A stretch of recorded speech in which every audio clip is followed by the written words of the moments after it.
Hello, the co-creative destiny weavers. It's very flowery on a Friday, like I like to call myself. Airy, short form of Erica. Flowery, because Friday for me stands for blooming. Blooming like a flower, like this painting next to me, or like the 5th chapter of my book, The Weirding Way. On fairy, because I like to tell fairy tales and stories. Right at this moment, I'm very excited. That's why I'm still wearing my crown, which is this hat I was given by my family in Kazakhstan, that way I feel forever connected with them. Then my sacred destiny towel, Rushnik, which is like the world tree, divided in 3 worlds, and tells my own life story. And my shamanic dress here, that's the symbols of the 7 Bereginis, which are goddesses in Slavic tradition. And we just opened up our 27 days challenge, dedicating every day to one of the 27 Beregini Goddesses, which I've woven here in a sacred womb pouch. And today we open the challenge with a goddess. And to me, she appeared today like the goddess of the sun, bringing light to humanity and healing through light.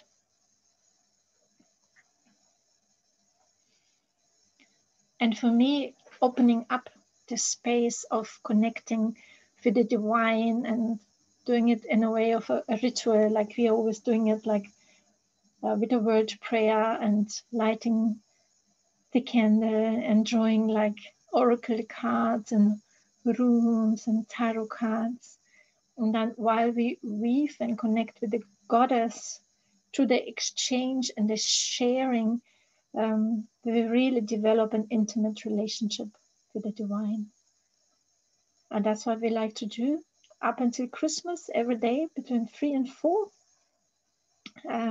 German time, Central European time, and 2 and 3 British time,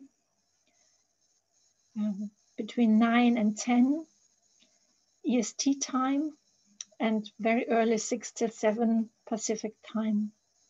So come and join us until Christmas to treat yourself to your own womb pouch full of all those different goddesses. And in connection to that, I'm always thinking about this story, which is called A Sewing Hour by William Eike, taking from this book All Colors of This World, translated into English.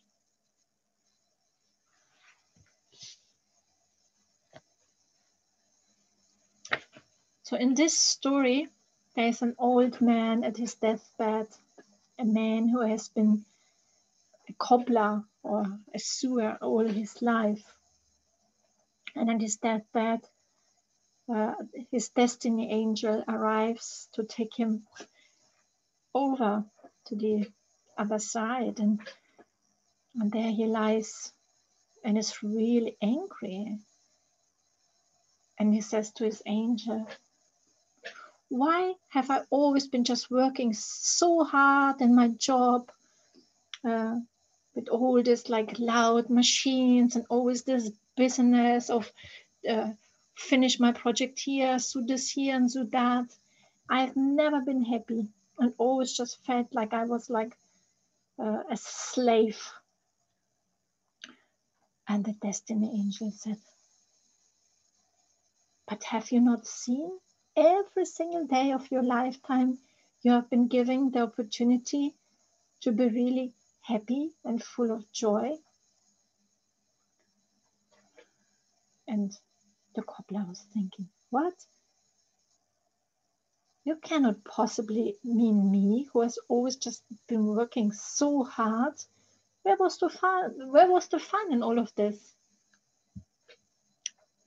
And the angel was showing his life like in a review, like in a movie. And then he stopped and said, like, let's take this one day as an example. And you can take this day for so many days over the last 15 years in your job as a cobbler. So let's look what happened there. And they both looked like in a slow motion at this day, where a client came to the cobbler with a very, very old bag. It was out of leather, but really old and like looking like it was falling apart. And this client asked the cobbler, even though this bag looks so old, it means so much to me. Please try and fix it and do it with your hands. I will come in a few days to collect it, and I will pay you even 7 or 10 times the amount if you're going to be able to fix it. And so he left his old bag, and the cobbler was thinking, what is this client thinking of me, that I've spent all this time trying to fix this old bag, which everybody else would probably just put in the rubbish.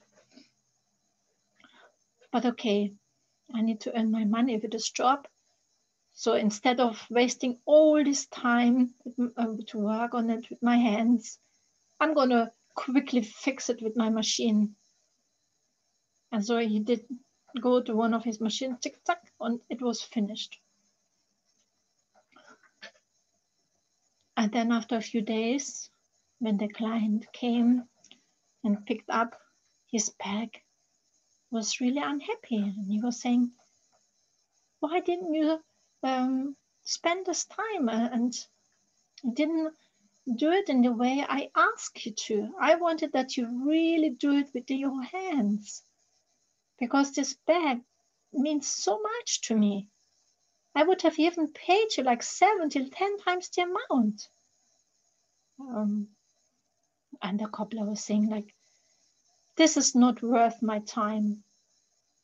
And he just took the small amount of money and said, like, I'll just go and just leave. And so then the destiny angel stopped and said, like,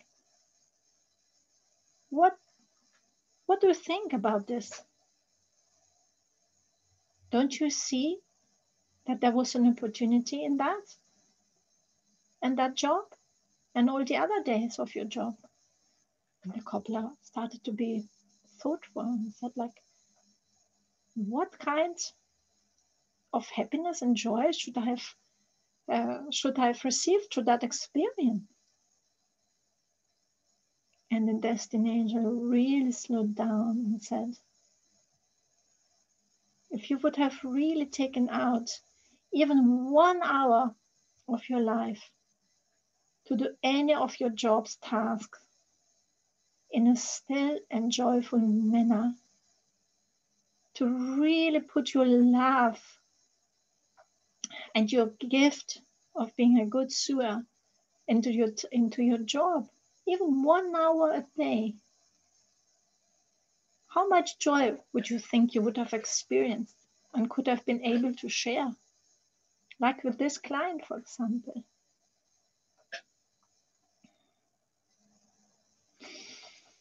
And the old man cobbler turned very thoughtful, and he started to nod his head. And he suddenly understood.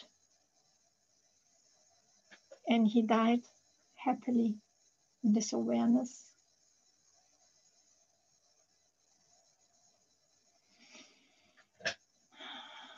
So this story always makes me think about to bring the sacredness and our joy into handcrafts.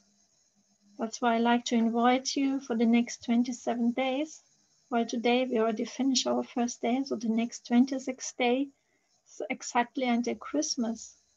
To come and treat yourself for 1 hour of your day, to make really space to invite a certain goddess, a certain Beregini into your life. Create a sacred space for yourself and start to listen. What is this particular goddess trying to tell you? How is she weaving or breathing through you? What kind of wisdom has she got for you? Yes, I hope to see you one of the following days and sending you many blessings for the rest of Friday and every day. Blagadaru, many blessings.